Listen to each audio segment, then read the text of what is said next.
আসসালামু আলাইকুম, কেমন আছেন সবাই? আশা করি সকলে অনেক অনেক বেশি ভালো আছেন। প্রিয় খামারি ভাই বোনেরা, আজকের এই ভিডিওতে ম্যানুয়াল ইনকিউবেটর মেশিনে কিভাবে আর্দ্রতা বাড়ানো যায় সেই বিষয়গুলো আপনাদের মাঝে তুলে ধরার চেষ্টা করব। এটা হচ্ছে 80 থেকে 100 ডিমের ম্যানুয়াল ইনকিউবেটর মেশিন। আপনারা অনেকেই কল করে জিজ্ঞেস করছেন যে ম্যানুয়াল ইনকিউবেটর মেশিনে সাপ্তাহিক অনুযায়ী আর্দ্রতার যে ধারাবাহিকতা আছে সেটা আমরা কোনোভাবে বজায় রাখতে পারতেছি না। সেই বিষয়গুলো আজকের এই ভিডিও এ টু জেড দেখলে আপনি কিন্তু সম্পূর্ণ বিস্তারিত জানতে পারবেন। এটা আমরা প্রথমে শুরুতে ঢাকনাটা খুলবো। ঢাকনাটা খুলে এই গ্লাসটা কিভাবে সেট করলে কতটুকু পানি রাখলে কতটুকু আর্দ্রতা থাকবে সে বিষয়ে আপনাদের একটা ভালো ধারণা দেওয়ার চেষ্টা করব। আমি শুরুতে গ্লাসটা সরাচ্ছি এবং ঢাকনাটা খুলে দিচ্ছি। ঢাকনাটা খোলার পরে আর্দ্রতা বাড়ানোর সর্বপ্রথম বিষয় হচ্ছে আপনি এরকম একটা ঠেকা দিবেন। ঠেকা দিয়ে এই গ্লাসটা এই যে বাল্বের এই পাশে রেখে দিবেন। বাল্বের এই পাশে রেখে দিলে আপনার বাল্বের তাপে কিন্তু গ্লাসটা গরম হবে। গ্লাস গরম হলে আপনার আর্দ্রতার যে ধারাবাহিকতা আছে বা সাপ্তাহিক অনুযায়ী যে ধারাটা আছে সেই অনুযায়ী কিন্তু আর্দ্রতা রাখতে পারবেন। আর আর্দ্রতা বাড়ানোর প্রথম শর্ত হচ্ছে আপনি পানি বাড়ায় রাখলে আর্দ্রতা বাড়বে, পানি সরায় নিলে আর্দ্রতা কমবে। আপনি যখন পানি কম এবং বেশি করবেন তখন কিন্তু আর্দ্রতা কমবে এবং বাড়বে।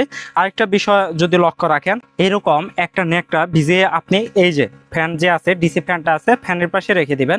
এই নেকটা যে ভিজানো অবস্থায় থাকবে সেটা কি হবে কি জানেন? এই বাল্বের তাপে নেকটা গরম হবে, তখন এই পানিটা বাষ্পীয়িত হবে। যখন বাষ্পীয়িত হবে তখন কিন্তু আপনার সাপ্তাহিক অনুযায়ী যে আর্দ্রতা আছে এটা কিন্তু দ্রুত বৃদ্ধি পাবে। এই পদ্ধতিটা সবচাইতে বেশি কাজে লাগে কখন জানেন?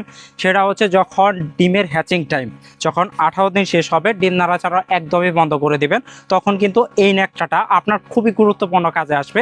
আপনি বাল্বের পাশে এরকম বড় পাত্রে পানি রাখবেন এবং নেকটা ভিজিয়ে দিবেন। বাল্বের যে কোনো এক সাইডে বা ফ্যানের যে কোনো এক পাশে নেকটা ভিজিয়ে দিবেন। নেকটা ভিজিয়ে দিলে কিন্তু আপনার আর্দ্রতা খুব দ্রুত বাড়বে।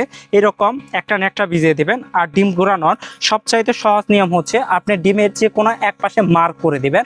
এই মার্কটা সর্বপ্রথম আপনারা নিচে দিবেন, আবার পরবর্তীতে যখন ঘোরাবেন তখন মার্কটা উপরে রেখে দিবেন। এভাবে আপনি কিন্তু খুব সহজে ডিম থেকে বাচ্চা ফুটে বের করতে পারবেন। আমি একটা ডিমের উপর মার্ক করে দিছি, আমি এখন মার্কটা নিচে রাখতেছি। যখন দুপুরবেলা হবে তখন মার্কটা আমি উপরে দিব। ডিম ধরানোর সবচাইতে সঠিক টাইম হচ্ছে সকাল, দুপুর, রাত্রে। আপনি 3বার করে 18 দিন পর্যন্ত ডিমগুলা নাড়াচাড়া করে দিবেন। বাকি 3 দিন নাড়াচাড়া করতে হবে না, তখন ডিম থেকে বাচ্চা অটোমেটিক ফুটে বের হবে। আর যখন হ্যাচিং টাইম হবে তখন দিনে 2 থেকে 3বার করে পানি স্প্রে করে দেবেন। পানি স্প্রে করে দিলে আপনার কিন্তু আর্দ্রতা দ্রুত বাড়বে। এই কাজগুলো যদি আপনি করতে পারেন আপনার ইনকিউবেটরে কিন্তু আর্দ্রতা সবচাইতে বেশি থাকবে এবং হ্যাচিং রেটও আলহামদুলিল্লাহ খুবই ভালো পাবেন। আপনি যখন আর্দ্রতা 70+ রাখতে পারবেন তখন কিন্তু হ্যাচিং রেট খুবই ভালো আসবে। আপনি এই কাজগুলো করবেন আর্দ্রতা বাড়ানোর ক্ষেত্রে। বাল্বের পাশে এরকম একটা পাত্রে পানি রাখবেন, একটা